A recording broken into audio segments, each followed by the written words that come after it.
Thank you so much for joining me for the review of this British military inspired homage by Baltany. Now this is a homage of a watch that CWC made in the 80s, and in fact CWC have created a reissue of their watch from the 80s which you can buy from their website, but Baltany have also paid homage to that original watch from 1983, I believe it is. And here it is. I'm going to be reviewing it for you today. Now this watch was sent to me for free by the Octopus Kraken store. I'm also going to be putting some affiliate links in my video description. That's why you will have seen the includes paid promotion icon up there or down there.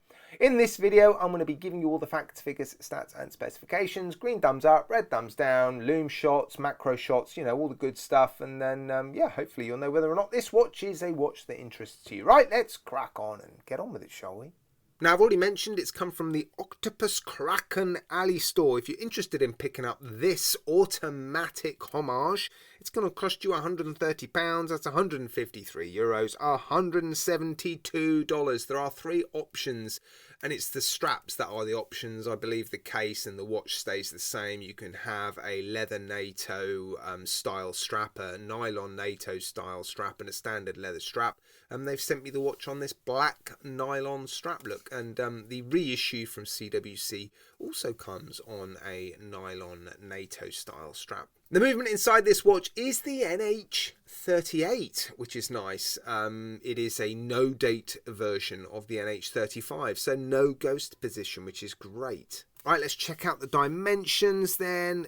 Case diameter is just under 41.5 millimeters. Thickness, excluding the double pass strap, is 13.8 millimeters, but with that double pass strap, it's over 16 millimeters. Case length, just under 49 millimeters. Lug width, 20 millimeters, and no taper on the strap, 20 millimeters. The crystal is a sapphire, and it is a piece of double domed crystal. You can see a bit of domage there, and also excellent clarity at a tight angle. So yeah, double domed crystal. And on the supplied strap, it weighs just under 100 grams. So the watch is made of stainless steel, has an aluminium bezel insert, sapphire crystal, no mention of AR coating on the specifications, and a nylon strap with steel hardware. Now, interestingly, the reissue by CWC has a fully polished case. Every single surface is polished except for the inner elements of their coin edge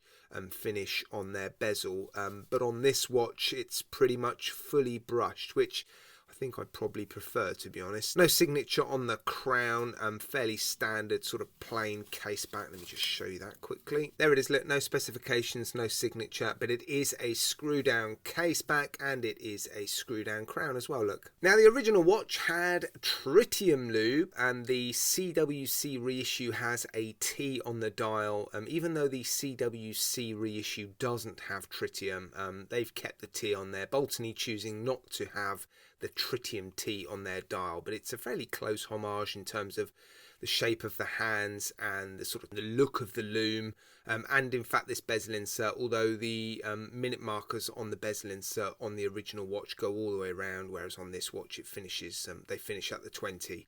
But yeah, it's a good looking watch, I think. The dial perhaps sort of slightly smaller than the traditional look. I guess that sort of proportion is fairly in keeping with the age and style of watch that it's paying homage to, but it's a good looking watch for sure. Fairly chunky bezel. Let's have a little listen to the bezel action.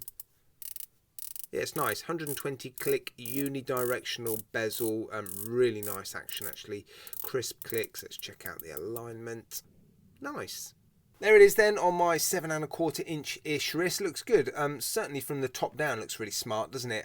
Obviously it sits quite high off my wrist. It's got a double pass NATO style strap. So yeah, it's sitting a little bit tall, just over 16 millimeters, I think it was, including that double pass strap. But still, that is the style of watch. That's the type of strap that the original watch came on, so I guess it's very much in keeping with the reissue and the original watch. Right, let's run through some green thumbs up and some red thumbs down. I've mentioned it already. It's an interesting watch, an unusual watch to pay homage to. Yeah, they are tending to avoid the usual suspects, and they're sticking to some interesting options, which means they're not likely to sell huge numbers, but they're offering variety, which is really, really good. The build quality of the watches coming out of this store is always excellent. It's definitely up there with the likes of San Martin, Chronos, Iron Watch. You know, there's quite a few brands now producing really quite well made watches that represent fantastic value for money, and this is definitely one of those stores. I'm loving the fact that they've gone to the trouble of putting the NH38 instead of an NH35 and then leaving the ghost position. That is nice. I do appreciate that when stores are able to do that.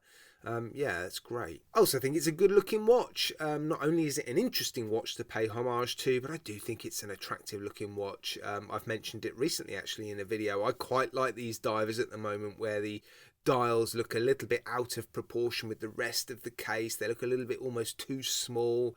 That's quite indicative of your sort of proper dive watches. Yeah, it's quite a cool looking watch. They've executed it very, very nicely. The finishing is very good as well.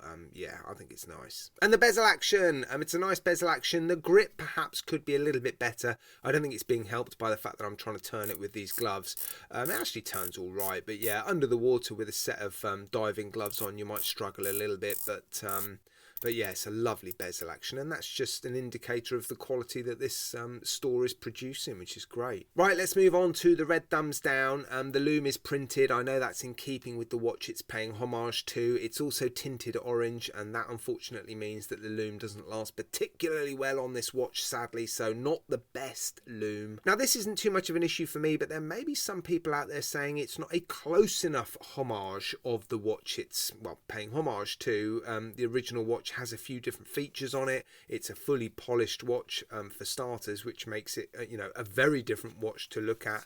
There's a few other features as well. The bezel isn't a very accurate homage or copy of the watch it's paying homage to, but yeah, so I mean, some people like the fact that watches are loosely based on other watches, and some people prefer them to be, you know, fairly accurate homages. You know, I don't mind this one being brushed. I think I prefer it, and those indicators or markers on the bezel inserts are fairly minor thing for me, but yeah, some people may have preferred a more accurate homage. And the last one, it's just this nylon strap. It's fairly sort of generic. I wouldn't say it's cheap, but there's no signature on it.